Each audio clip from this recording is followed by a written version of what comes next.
Hi there, it's Marty from owingsart.com, OWINGSART.com. Thanks for stopping by today as we take a look at this Art Alternatives clutch pencil. This is made in China. It comes with these really thick 5.56 millimeter 2B graphite leads. This is a blister pack and it comes with a kneaded eraser in there, so that's pretty nice. And I just wanted to test it out. It's pretty inexpensive. I think this clutch pencil set was, I think, less than $10. So, and I want to say I picked this up at Hobby Lobby, which is, craft store in the United States. Anyway, I'm going to pull this out of here and put it to the test today. I'll try a couple of drawings to see how the lead lays down and how this thing feels in my hand. When I'm out doing sketching in the field, I notice there's a number of sketch artists who use these big chunky graphite holders. And when they're doing that, they tend to use like more upscale brands or whatever of these lead holders. But I thought maybe, for people who can't afford something like that, maybe this would be a nice alternative. So I wanted to give it a try. There you go. As I squeeze it, you can see the little claws open up on the end. It's spring loaded. And so what you do is I'm going to peel out one of these graphite leads here, just insert it in there, and if you let go of the end like a ballpoint pen, it just grips onto it. Kind of exactly the way a TK 9400 Faber-Castell lead holder works, except this is for a lot larger lead, like like I mentioned, the 5.6 millimeter lead.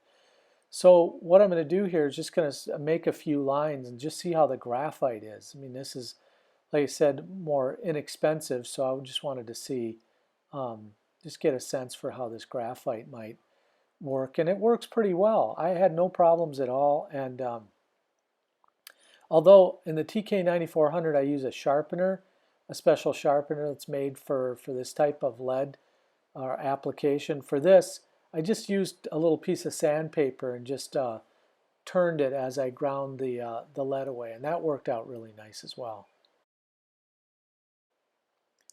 Yeah, right now, I'm just trying to draw this sphere, but what it looks like is a giant olive with the pit missing.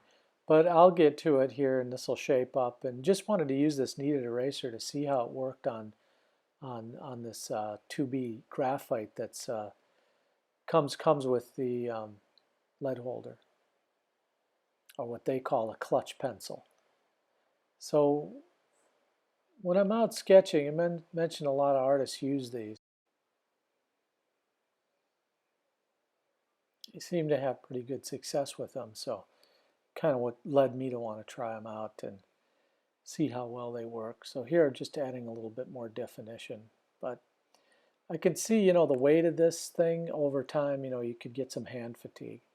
Next thing I'm going to try to draw is a tree here.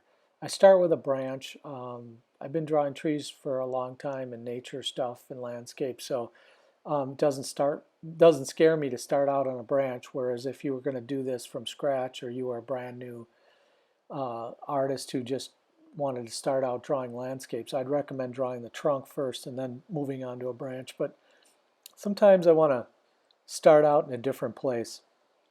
Just makes it more interesting. Here I'm just adding some of the shaded side of the tree here and some definition around the bark.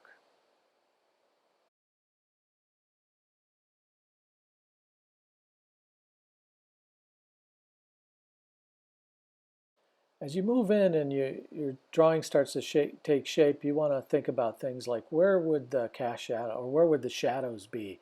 Or, if the light was hitting this object and it were really coming from the left side of that tree, wouldn't some of the branch here be in darkness? And, those kind of things that you think about are both observational in nature and just make complete logical sense when you think about it. Later on, I'm trying to add just a few little of the branches that you always see in trees, the little ones, the sprouts are the tiny branches that come off of the larger branches. I'm not going to mess around with this too much more. I'm just maybe add a few leaves on the end, as either you could put it in fall or in springtime, but overall, I just really liked using this clutch pencil. It was okay. I think short durations of time with it would be okay. Anything long term, like I said earlier, it gets kind of heavy. But overall, the quality seems fine.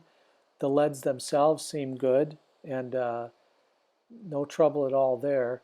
Um, just in terms of usability, I would say, very good, not too bad. And in the past, I've had some trouble with Chinese-made products in terms of pencils or art materials, and I I guess that's made me a little skeptical over time. But this one wasn't actually too bad. Kind of enjoyed using it.